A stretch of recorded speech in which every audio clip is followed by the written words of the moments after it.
Hello everyone, welcome back to my YouTube channel. आज की video में हम लाइट चैप्टर की बात करने वाले हैं और ये सीबीएसई बुक है जो डीपीएस स्कूल की है और क्लास 8th की है। इसका हम एक टॉपिक करने वाले हैं जिसका नाम है लेंस। ठीक है, तो इस चैप्टर को हम एक्सप्लेन नहीं करेंगे क्योंकि ये बहुत लंबा हो जाएगा। इसको अगर मैं इसकी एक्सप्लेनेशन करने पे है, मैं इसके सिर्फ क्वेश्चन आंसर सॉल्व करूँगा। जैसे कि लाइट क्या होता है? लाइट एक फॉर्म ऑफ एनर्जी होती है। It enable us to see the world around us, जिससे हम वर्ल्ड को देख सकते हैं अपने आसपास के। तो आज की वीडियो में हम सिर्फ क्वेश्चंस की ही बात करेंगे, सॉल्व करके क्वेश्चंस जो अगर आपको कभी स्कूल में देते हैं कि मतलब जैसे फर्स्ट क्वेश्चन यहाँ पे है the state of law of reflection. तो इसका जो आंसर है वो है पेज नंबर 229 पे। जैसे ये है, सबसे पहले the angle of incident is equal to the angle of reflection. तो एंगल ऑफ इंसिडेंट जो है वो एंगल ऑफ रिफ्लेक्शन के इक्वल है। मतलब ये जो रे है जो जा रही है एक सरफेस को टच करेगी, तो ये इंसिडेंट ऑफ रे है। तो ये यहाँ से जब रिफ्लेक्ट करेगी, ये रिफ्लेक्टेड रे है, तो ये दोनों आपस में क्या होंगी? बराबर होंगी। और इंसिडेंट ले जो कि यहाँ से जाएगी और नॉर्मल पॉइंट जहाँ पे ये टच करेंगे इस सरफेस पे, ये एक तरह के मिरर ले लीजिए आप, प्लेन मिरर। इसको जो टच करेगा और यहाँ पे जो रिफ्लेक्टेड रे है वो यहाँ से जाएगी, तो ये सारे एक ही जगह पे लाए करेंगे। तो ये इसका आंसर है स्टेट लॉ ऑफ रिफ्लेक्शन का। ठीक है, सबसे पहले रिफ्लेक्शन और रिफ्लेक्शन, एक होता है रिफ्लेक्शन, एक होता है रिफ्रैक्शन। तो रिफ्लेक्शन वो होता है जहाँ पे ये यहाँ से रे जाएगी, इंसिडेंट रे जाएगी और डाइवर्ट इस प्लेन मिरर को टच करेगी और यहाँ से रिफ्लेक्टेड हो जाएगी। तो वो होता है रिफ्रैक्शन, जिसमें यहाँ पे ये जाएगी जहाँ पे इंसिडेंट रे और रिफ्लेक्टेड रे होते हैं, वो रिफ्लेक्शन होता है। और जहाँ पे रिफ्रैक्शन वो होता है जहाँ पे एक मीडियम से दूसरे मीडियम में जाता है। जैसे कि सपोज़ हम स्टिक एक बकेट में डालेंगे, तो वो आपको स्टिक जो है वो वाटर के अंदर थोड़ी टेढ़ी दिखेगी, तो वो जो एग्जाम्पल है वो रिफ्रैक्शन का है। और रिफ्लेक्शन में इंसिडेंट रे और रिफ्लेक्टेड रे होता है। सेकेंड क्वेश्चन है define draw a diagram to show the formation of a image of an object. ये वाली इमेज आपने बनानी है, ये आपको बनानी पड़ेगी। सबसे पहले आपने ये मिरर बनाना है, प्लेन मिरर। फिर उसके बाद ये आई बनाना है। यहाँ पे आपको ऑब्जेक्ट बनाना पड़ेगा, ऑब्जेक्ट का डिस्टेंस, इंसिडेंट इमेज का डिस्टेंस, उसके बाद प्लेन मिरर, ये रेज़ हैं नॉर्मल और ये वर्चुअल रेस हैं, तो ये आपको बनाना पड़ेगा। ये सेकंड का आंसर है। थर्ड क्वेश्चन है द पावर ऑफ एकोमोडेशन। इसका पेज नंबर 239 पे आंसर दिया हुआ है। ये जब पावर ऑफ एकोमोडेशन क्या होता है? The ability of eye lens to just adjust its focal length so that to see the object located anywhere. तो इसमें क्या होता है कि हमारी आइज़ की एबिलिटी होती है कि हम किसी चीज़ को एडजस्ट करते हैं देखने के लिए। फोकस कितना, मतलब कितनी दूर पे है। सपोज़ एक कोई पास में ही एक इंसान खड़ा हुआ है, जैसे कि कोई पास में 1-2 मीटर के, या फिर एक इंसान जो कि बहुत दूर खड़ा हुआ है दूसरे घर पे या दूसरे घर वाली इस तरफ खड़ा हुआ है, तो वहाँ पे हमारा क्या होगा? आइस एडजस्ट करेगा उसको। तो मतलब ये पास की चीज़ें भी देख सकते हैं, दूर की चीज़ें भी देख सकते हैं। तो वो जो एग्जांपल होती है उसको बोलते हैं पावर ऑफ एकोमोडेशन। उसके बाद ये draw a label diagram on the human आई। ये पेज नंबर 236 पे दिया हुआ है।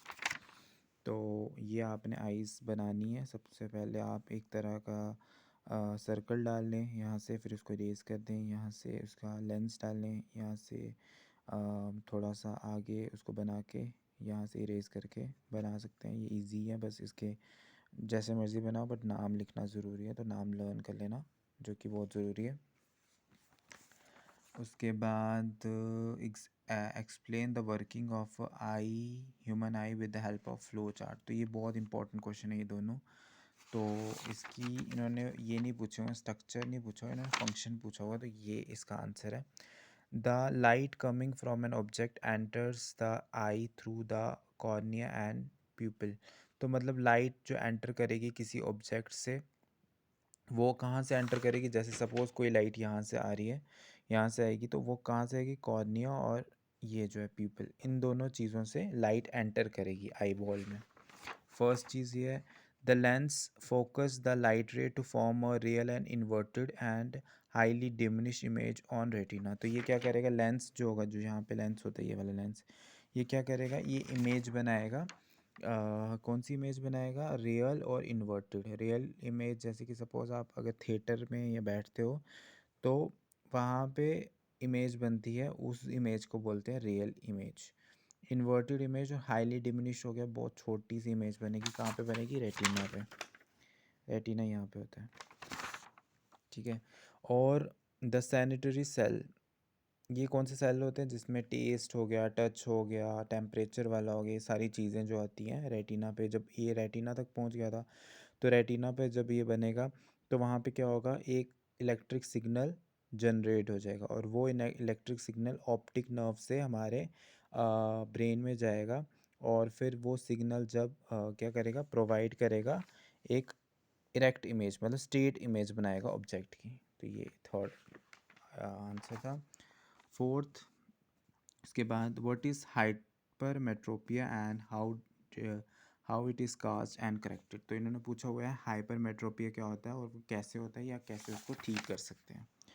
तो इसको फॉर साइटेडनेस भी बोलते हैं, इसको हाइपरमेट्रोपिया को। एक पर्सन जो हाइड्रोमेट्रोपिया से सफ़र कर रहा है, वो क्या करता है कि वो ऑब्जेक्ट, मतलब वो दूर की चीज़ें देख सकता है आसानी से, बट उसको रीडिंग करने में प्रॉब्लम होगी। जैसे बूढ़े लोग नहीं होते हैं जिनको चश्मा, वो मतलब दूर के लिए नहीं लगते हैं, लेकिन जब पढ़ने बैठते हैं या कुछ काम करना हो, जैसे सिलाई मशीन का काम करना हो, तो फिर वो लगाते हैं। मैक्सिमम ये ओल्ड लोगों को होता है, जो 50+ होते हैं, तो उनको क्या होता है कि दूर की चीज़ें दिखती हैं बट पास की नहीं दिखती हैं, तो इसलिए वो ये चश्मा लगाते हैं।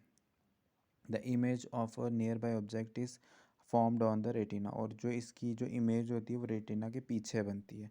तो उसको करेक्ट करने के लिए क्या करते हैं? कन्वेक्स लेंस लगते हैं। देखिए याद रखना पड़ेगा, स्पेक्टेकल्स मीन्स चश्मा। तो यहाँ पे कौन से लेंस लगाने पड़ेंगे? कन्वेक्स लेंस लगाने पड़ेंगे। तो ये नियर बाय का तो उसको सही से दिखेगा, और जो नहीं दिखेगा उसको हमें कन्वेक्स लगा के फिर उसको सही से करेक्ट कर सकते हैं। तो आप ये डायग्राम भी डाल सकते हैं। फिर ये वाला क्वेश्चन इंपॉर्टेंट नहीं है। उसके बाद ये है incident ray, reflected ray, normal रे, angle of incident, angle of reflection. तो ये यहाँ पे दिया हुआ है, पेज नंबर लिखा हुआ है मैंने। कौन से पेज नंबर पे दिया हुआ है? ये मैंने दिया हुआ है पेज नंबर 228 पे, ठीक है। तो 228 पे ये दिया हुआ है। सबसे पहले इंसिडेंट रे, ये डायग्राम डाल देना अगर आपको पता नहीं चलता, प्लेन मिरर डाल देना। उसके बाद इंसिडेंट रे, रिफ्रैक्टेड रे, नॉर्मल।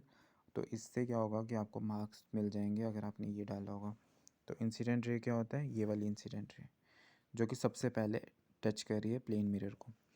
तो इसमें क्या डेफिनेशन है? The ray of light. रे क्या होता है? रे हो गया जो एक तरफ से जाएगी रे, लाइन होगी तो दोनों एंड होंगे उसके, बट रे हो गया एक तरफ से जाएगी। विच फॉल ऑन द मिरर, तो ये क्या करेगी? फॉल करेगी मिरर पे। उसके बाद ये रिफ्लेक्ट कर जाएगी। जैसे ये इंसिडेंट रे यहाँ से गई, यहाँ पे टच हुई और रिफ्लेक्ट कर गई। तो ये कौन किसकी डेफिनेशन है? इंसिडेंट रे की डेफिनेशन है। सेकंड पूछा हुआ है रिफ्लेक्टेड रे। रिफ्लेक्टेड रे क्या होगा? Ray of light which is send back after reflection. तो जो रिफ्लेक्शन के बाद, जैसे ये रिफ्लेक्शन होगी ना यहाँ से, तो इसने चेंज कर लिया अपना पाथ, तो ये रे को क्या बोलेंगे? रिफ्लेक्टेड रे बोलेंगे। उसके बाद normal is drawn at right perpendicular to the mirror image at the point of incident. तो यहाँ पे ये जो नॉर्मल बन रहा है ना, जो बिल्कुल यहाँ पे टच कर रहा है, ये तो इंसिडेंट रे, ये रिफ्लेक्टेड रे, इसके बीच में ये डॉटेड जो लाइन है, ये नॉर्मल लाइन है जो परपेंडिकुलर बना रहा है। परपेंडिकुलर मतलब इसको इन्होंने टेढ़ी बनाया हुआ ना, अगर ये डायग्राम ऐसी होती सपोज, हाँ अब ठीक है, तो ये परपेंडिकुलर ही बन रहा है, ठीक है। उसके बाद फोर्थ है angle of incident. Angle of incident में क्या होगा कि angle which is the incident ray make with the normal at the point of incident is called angle of incident. तो इसमें क्या होगा? ये जो एंगल नहीं बन रहा है आई, एंगल कैसे बनेगा? ए ओ एन। तो ये जो एंगल बन रहा है इसको बोलते हैं एंगल ऑफ इंसिडेंट, जो कि इंसिडेंट रे और नॉर्मल के बीच में बन रहा है। और जो एंगल बनेगा नॉर्मल और रिफ्लेक्टेड रे के बीच में वो एंगल ऑफ रिफ्लेक्शन होगा, जैसे कि जो ये बन रहा है एन डी एफ, जैसे कि ये आर जो जिस पे लिखा हुआ है, तो ये एंगल ऑफ रिफ्लेक्शन बन रहा है। उसके बाद इसके फंक्शन है ये, ठीक है। ये भी पेज नंबर कौन सा है, पेज नंबर है ये 236, लिख देते हैं यहाँ पे 236 पे, ठीक है, पेज नंबर। तो 236 पे इसका आंसर दिया हुआ है। जैसे कि ये है, ये क्या है, आउटर लेयर, ये क्या कहाँ पे होगा, ये बाहर वाली तरफ होगा, आउटर लेयर होगा आइस का। और ये क्या वाइट फाइब्रस टिश्यू बनाता है ये। इसके बाद ये एक तरह का क्या होगा, डार्क ग्रे पिगमेंट लेयर होती है जो कि अटैच होती है इसके इनर साइड पे। उसके बाद कॉर्निया क्या होता है, ये जो लेयर होगी ना, इसको कंटिन्यूसली इसके फ्रंट में बनेगी ये कॉर्निया, यहाँ पे आप देख सकते हैं ये बन रही है जो। उसके बाद ये क्या करता है, लाइट को एंटर करता है, मतलब इससे क्या होगा, लाइट एंटर करेगी आई बॉल में। रेटिना ये, तो रेटिना क्या होगा, it is the innermost delicate membrane having a large number of cell called cords and cones. तो इसमें बहुत ज़्यादा नंबर के सेल्स होते हैं, इनर मोस्ट सेल्स होते हैं। उसके बाद है आइरस क्या होता है, ये कॉर्निया के बिहाइंड में बनता है। और इसका क्या होता है, ये colour the amount of pigment in the iris give colour to the eyes. तो ये कलर बताता है कि पिंक कलर है, वाइट कलर है, रेड कलर है, बाकी ये सारे कलर्स के बारे में बताएगा, ठीक है। उसके बाद ये मैंने फिलअप्स भी किए हुए हैं। If two plane mirror are placed parallel to each other, तो वो कितनी इमेज बनाएगा, वो इन्फिनाइट इमेज बनाएगा। अगर एक ब्यूटीफुल पैटर्न बना रहा है तो वो किसकी वजह से होगा, वो रिफ्लेक्शन की वजह से होगा। The image of an object is always formed at उसकी रेटिना, बी इसका आंसर है, ठीक है। मतलब ये इन्होंने फिलअप्स बाद में डाला हुआ ना, तो ये बच्चे ये नहीं समझ लेना, ये है the amount of light enter the eye is controlled by ये। उसके बाद the far most point to which the eye can see object nearly without strain, उसको बोलते हैं near point of the. Obviously पास की चीज़ में ज़्यादा स्ट्रेन डालने की ज़रूरत नहीं पड़ेगी आइस पे। और जो पर्सन नियर बाय चीज़ें नहीं देख सकता उसको हाइड्रोमेरोपिया बोलते हैं, जो कि देख लेता है और दूर की चीज़ें नहीं देखते हैं उसको मायोपिया बोलते हैं। Hypermetropia I can corrected convex lens से होता है। और बस यही है इसके चैप्टर में। Thank you.